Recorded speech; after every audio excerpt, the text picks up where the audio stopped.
These past few months have been pure chaos and bliss for the Nintendo sphere. We have the Switch selling out, we hear that it's broken 2.7 million sales, Breath of the Wild is like one of the best games ever or something, now there's a new 2DS XL? Needless to say, I'm very happy that the Switch is off to a good start, and hopefully the Big N can keep the success going with a steady release of new quality games. Speaking of which, I really want to talk about the upcoming Switch game that I've been really excited for, Splatoon 2.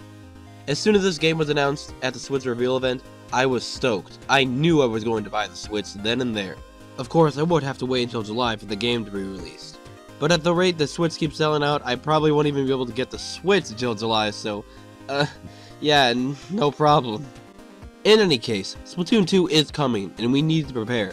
So get your lab coats out and strike your poses, because we're going to recap everything we know about the sequel and answer the question, will Splatoon 2 suck?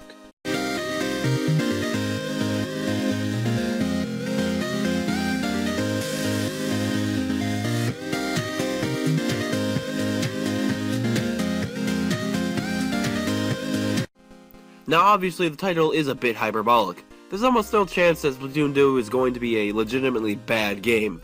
What I'm really trying to ask here is that, will Splatoon 2 live up to the hype and standards of the original? Splatoon 1 was a new IP that no one really knew what to think of. Its ideas and mechanics were so revolutionary, people were almost confused. So when the game released and people found out how fun it was, they were overjoyed and surprised. But now that we already know that Splatoon can be a fun game, Splatoon 2 is going to need something else to wow us in the same way the original did. However, right off the bat, there's a major problem.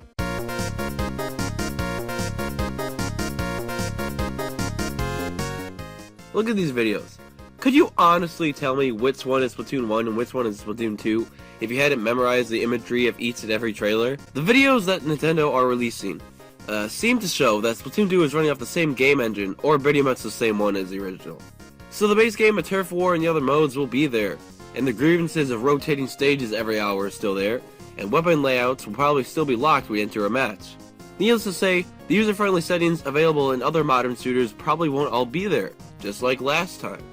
My main concern is that this will feel more like a DLC for Splatoon 1 than a new game in its outright, and people will be outraged that the UI fixes aren't there.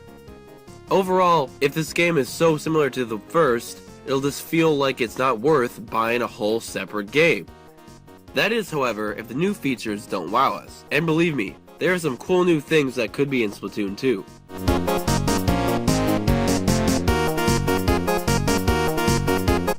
First off, we have the new weapons in the game.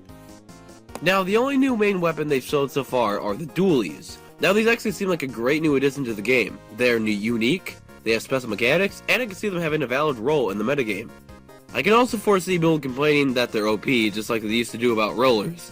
Needless to say, I still won't believe them. We also have heard that they've created a whole new roster of special weapons, and also gotten rid of the old ones? Wait, did I read that correctly? Yeah, it does seem odd that Nintendo would choose to remove the already existing specials from the game, as they are still fun to me and could definitely be reinstated. I mean, imagine if Call of Duty removed the care package from its killstreak bonuses. It wouldn't even make sense. That's definitely a strike for Splatoon 2. However, the new specials do look really cool. At least with maps, it seems like stages from the old game will return, as Moray Towers is listed as appearing by the Splatoon wiki. But overall, the new maps and weapons will inevitably feel just like more DLC for Splatoon 1, so there won't really be enough to make a sequel that's justified in being a new release, rather than just, a Mario Kart 8 Deluxe, if you will. Luckily, there are two more things up Nintendo's sleeve. The first is Salmon Run. What is Salmon Run? It's Horde mode. That's right, Call of Duty Zombies in Splatoon. A Horde mode for Splatoon. I am so excited for this. As long as they don't have like a stupid limit to the run, like Star Wars Battlefront, this is going to be one of the greatest things about this game. And there might be enough to save it and make it justify being a new game, and it'll wow us like the original.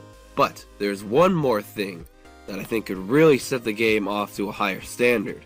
You see, Nintendo has been publishing a series of stories about the Squid Sisters on the Splatoon website. I mean, I've read them and they kind of seem like some dumb fanfiction, but I mean, hey, we're all fans of Splatoon, right? Basically, it talks about how after the final Splatfest, where Marie won, there was a rift developing between the Squid Sisters. And the Splatoon community has been speculating that this will be a major plot point in the new game. Can you imagine how cool this would be? Something that the community did, winning the Splatfest War Marie, affecting the official storyline? That's amazing. And the heartbreaking separation of a duo that's become so iconic? This is a story that the players made and are therefore invested in, and it'll be an epic tale of betrayal and downfall. It's like Civil War, but for Inklings. I cannot overhype this. This can be great if it happens. But if they put it in the actual game, it will definitely be enough to elevate it from just another sequel to a new experience and a justified game. So in conclusion, Splatoon 2 is gonna be good, we all know that. What's up in the air is if it will be just as exciting to play as Splatoon 1 was, and will justify its existence as not a deluxe version, but a new game. I'm hoping for the latter. I'm also hoping I can get my hands on a Switch, because yeah, that's pretty bad. I'm also hoping that the odds of Splatoon 2 being good are better than the odds of me getting a Switch. Well guys, that's all for today. Remember, I'm not AKnator, I'm the AKnator. Thanks for watching.